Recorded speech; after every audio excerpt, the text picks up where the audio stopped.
everyone, welcome back to another video. If you're new here, my name is Chastity and I am a certified yoga instructor. I teach private yoga classes and I also teach group classes and in-studio classes. Today I'm going to go over how to do downward facing dog. Now you might be like, what, downward facing dog is the easiest one? And it's your home base in your yoga practice, and most of the time everyone's doing it wrong. I was doing downward facing dog completely wrong when I first started my yoga journey a few years ago, and I just want to help you guys. I want to make sure that you're practicing safely so that way you can progress in your yoga practice while not having to suffer through any injuries. So here we go, downward facing dog. Okay, so we're in downward facing dog. Now, what I see a lot of times in down dog is people are kind of like this. I don't really know how you guys do it, but it's kind of like this. So here's the thing. First, if you have any lower back problems, your feet are going to be as wide as your mat in downward facing dog and your knees are going to be bent. If you're okay, your feet are hips width distance. Now we're going to start from our hands. So in down dog, a lot of times you're dumping into your wrist, meaning that you could lift your fingers if you wanted to. That's wrong, okay? Put all of that weight into your fingers so you could lift the heels of your hands if you wanted to. We don't want to exhaust our wrist here. Make sure your index fingers are pointing forward. You're really putting weight into those index finger and thumbs. Now your arms, wrap your triceps around as if your inner armpits could look at one another. And make sure your shoulders are moving down the back. Good, so you bend your knees here so you can press your chest towards your thighs. Keep those triceps wrapping around. You're pressing your chest towards your thighs. You're looking at your toes, or you're looking at your belly button if it's okay on the neck. Your lower abdominal muscles are hugging in. Your knees are bent to start.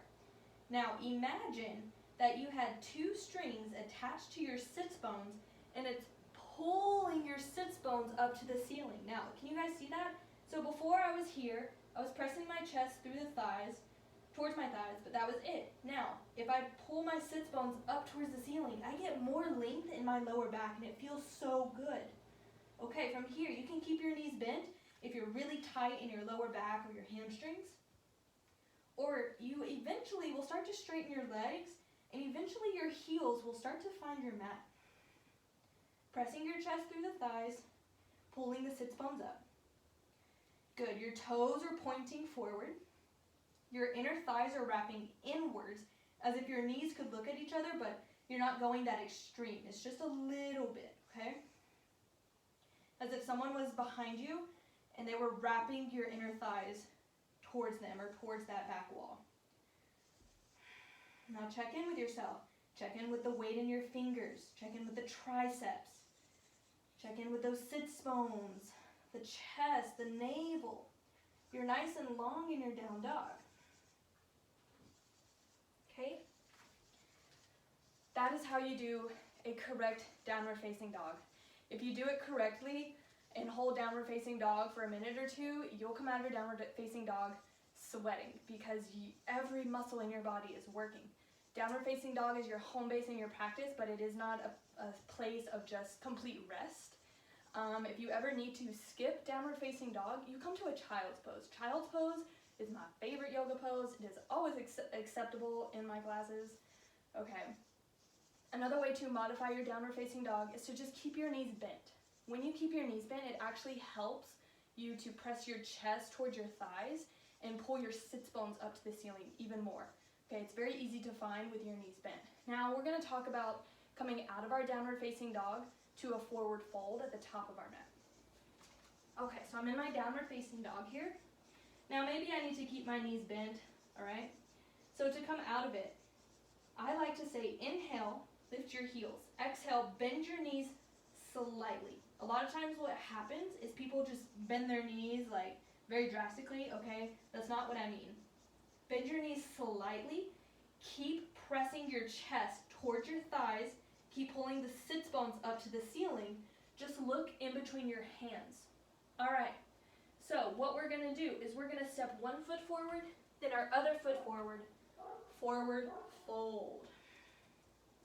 Good.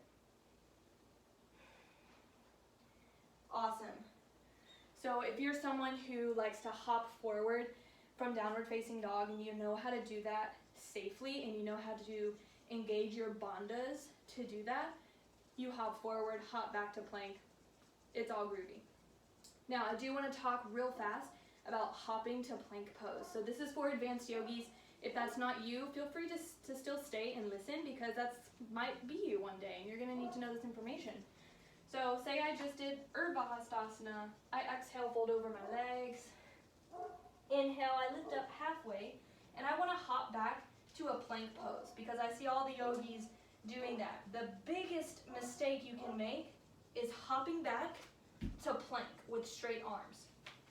That might seem cool and fun, and you might think you're super strong because you can do that, and you are super strong, but that shocks your elbows and it shocks your shoulders.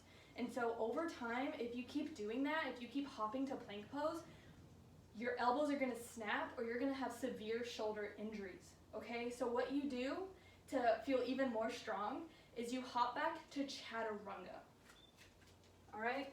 You inhale, lift up halfway. You exhale, plant your palms. You hop to bent elbows, chaturanga. And then you take upward facing dog or cobra, eventually finding downward facing dog. Okay?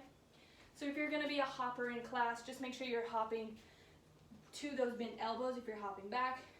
And hopping forward or back, really engage your bandhas. Keep your lower abdominal muscles engaged. All right, I hope that was really helpful for you.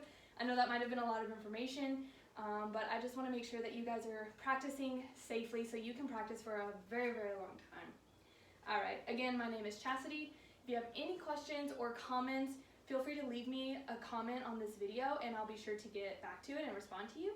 Or you can reach me through my email, chastitynomadicrabbit@gmail.com. I'll leave that at the bottom of the screen here for you. All right, thank you so much. Namaste. See you next time. Peace and love.